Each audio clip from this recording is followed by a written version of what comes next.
Corona vaccine के मामले में भारत विश्व गुरु बनकर उभरा है और भारत ने कई देशों तक कोरोना वैक्सीन को पहुंचा दिया है, जिसके लिए अमेरिका ने भी भारत के योगदान को सराहा है। लेकिन ब्राजील के राष्ट्रपति ने अपने ट्विटर हैंडल पर भारत को थैंक यू कहने के साथ एक ऐसी तस्वीर डाली जो वाकई में हर भारतीय का सीना चौड़ा कर देगा। लाए सजीवन लखन जी आए, श्री रघुवीर हर्षि उर लाए, रघुपति कीन्ही बहुत बड़ाई, तुम मम प्रिय भरत ही सम। त्रेता युग में वीर हनुमान प्रभु श्री राम की आज्ञा पर भाई लक्ष्मण के लिए संजीवनी बूटी के लिए द्रोणागिरी पर्वत ही उठा लाए थे। इस कलयुग में कोरोना के खिलाफ भारत विश्व गुरु बनकर उभर चुका है। केवल अपने देश के लिए ही नहीं बल्कि दूसरे देशों के लिए भी कोरोना की वैक्सीन रूपी संजीवनी भेज रहा है। आपकी टीवी स्क्रीन पर जो तस्वीरें दिख रही हैं, उसे ब्राजील के राष्ट्रपति ने शेयर की है। तहे दिल से भारत को धन्यवाद दिया है। ब्राजील में कोरोना से हालात खराब हैं। 2,10,000 से ज्यादा लोगों की मौत हो चुकी है। ब्राजील ने चाइनीज वैक्सीन मंगवाई थी जो सिर्फ 50% असरदार है, इसलिए अब ब्राजील ने भारत का रुख किया।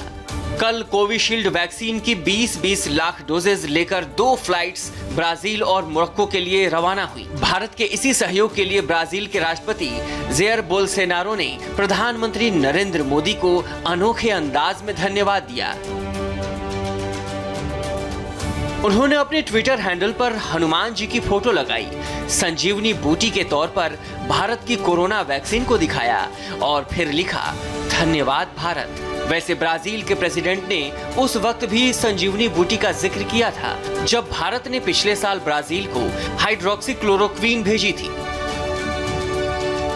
ब्राजील ही नहीं, दुनिया के तमाम देश भारत से वैक्सीन की उम्मीद लगाए बैठे हैं और भारत ने भी खुले दिल से दूसरे देशों तक वैक्सीन पहुंचाने का काम शुरू कर दिया है। कोरोना वैक्सीन पर भारत के योगदान की अमेरिका ने भी जमकर तारीफ की। अमेरिकी विदेश विभाग के दक्षिण मध्य एशियाई मामलों के ब्यूरो ने भारत की खुले दिल से सराहना की है। विदेश मंत्रालय के मुताबिक अब तक कोरोना वैक्सीन की 10 लाख डोज नेपाल को, 20 लाख डोज बांग्लादेश को, म्यांमार को 15 लाख डोज, मॉरिशस को 1 लाख डोज, सेशल्स को 50,000, भूटान को 1.5 लाख और मालदीव को 1 लाख डोज भिजवाई जा चुकी है। साथ ही श्रीलंका और अफगानिस्तान को भी कोरोना वैक्सीन भेजने की तैयारी है। बस इन दोनों देशों से हरी झंडी मिलने की देरी है। हमारी वैक्सीन का इस्तेमाल ब्राज़ील, इंग्लैंड, साउथ अफ्रीका जैसे देशों में वहाँ के लोगों को देकर किया जा रहा है। दुनिया के बहुत सारे देश, विशेषकर पड़ोसी देश, उनको हमारे देश की वैक्सीन जो है उपलब्ध कराई जा रही है। दुनिया के बहुत सारे देशों की डिमांड है कि वैक्सीन भारत की हमें मिलनी चाहिए। देश में अभी कोरोना वैक्सीनेशन का पहला फेज चल रहा है, जिसमें अब तक 7 लाख से अधिक स्वास्थ्य कर्मियों को टीके का पहला डोज दिया जा चुका है। दूसरे फेज में सेना, अर्धसैनिक बलों के जवानों और 50 साल से ऊपर के लोगों को टीका दिया जाएगा। हालांकि अभी क्लियर नहीं है कि दूसरा फेज कब से शुरू होगा, लेकिन दूसरे फेज की गाइडलाइंस तय है।